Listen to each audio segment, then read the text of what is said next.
ஹசரத் இப்னு அப்பாஸ் ரலியல்லாஹு அன்ஹு அவர்கள் அறிவிக்கின்றார்கள், யார் பேணுதலாக பாவ மன்னிப்பு தேடுவாரோ அவருக்கு அல்லாஹு தஆலா அனைத்து நெருக்கடியை விட்டு வெளியேறக்கூடிய வழியை அமைத்து தருகின்றான். எல்லா கவலைகளை விட்டு ஈடேற்றம் தருகின்றான். அவர் நினைத்து பார்க்காத ரீதியில் அவருடைய தேவையை நிறைவேற்றுகின்றான் என்று ரசூல் ஸல்லல்லாஹு அலைஹி வஸல்லம் அவர்கள் கூறினார்கள்.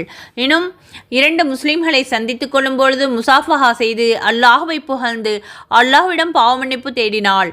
அல்ஹம்துலில்லாஹ் யஃபிருல்லாஹு லனா வலக்கும் என்று ஓதினாள். அவர்களுடைய பாவங்களை அல்லாஹ் மன்னிக்கின்றான் என்று ரசூல் ஸல்லல்லாஹு அலைஹி வஸல்லம் அவர்கள் கூறினார்கள். சுப்ஹானல்லாஹ். உயிர் உடலை விட்டு வெளிப்படும் நிலை ஆரம்பமாகும் வரை அடியானுடைய தௌபாவை அல்லாஹ் ஏற்றுக்கொள்கின்றான் என்று நபி ஸல்லல்லாஹு அலைஹி வஸல்லம் அவர்கள் கூறியதாக அப்துல்லா இப்னு உமர் ரலியல்லாஹு அன்ஹு அவர்கள் கூறியிருக்கின்றார்கள்.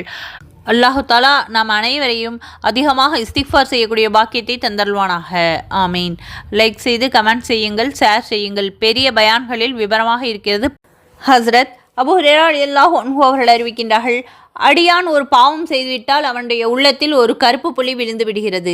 பிறகு அவன் அந்த பாவத்தை விட்டுவிட்டு அல்லாஹ்விடம் பாவ மன்னிப்பு தேடி தௌபா செய்துவிட்டால் அந்த கருப்பு புள்ளி அழிந்து விடுகிறது. உள்ளம் சுத்தமாகிவிடும்.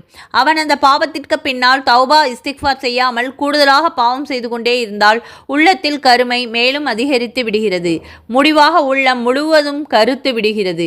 இந்த துருவை அல்லாஹு தஆலா குர்ஆனில் கல்லா பல் ரானாலா குலூபிஹிம் மா கானூ யக்ஸிபூன், அவர்கள் சம்பாதித்து கொண்ட தீய வினையின் காரணமாக அவர்களுடைய உள்ளங்கள் மீது துரு ஏறிவிட்டது என்று வசனத்தில் கூறியிருக்கின்றான் என்று ரசூல் ஸல்லல்லாஹு அலைஹி வஸல்லம் அவர்கள் கூறினார்கள். தவறிழைத்து விட்டால் உடனே அல்லாஹு தஆலாவிடம் பாவ மன்னிப்பு தேடி இஸ்திக்ஃபார் செய்ய வேண்டும். அல்லாஹு தஆலா நம் அனைவருக்கும் பாவ மன்னிப்பு தேடக்கூடிய பாக்கியத்தை தந்தருள்வானாக. ஆமீன். லைக் செய்து கமெண்ட் செய்யுங்கள், ஷேர் செய்யுங்கள். ஜஸாக்கல்லாஹு கைரா. அஸ்ஸலாமு அலைக்கும் வரஹ்மத்துல்லாஹி வபரகாத்துஹு.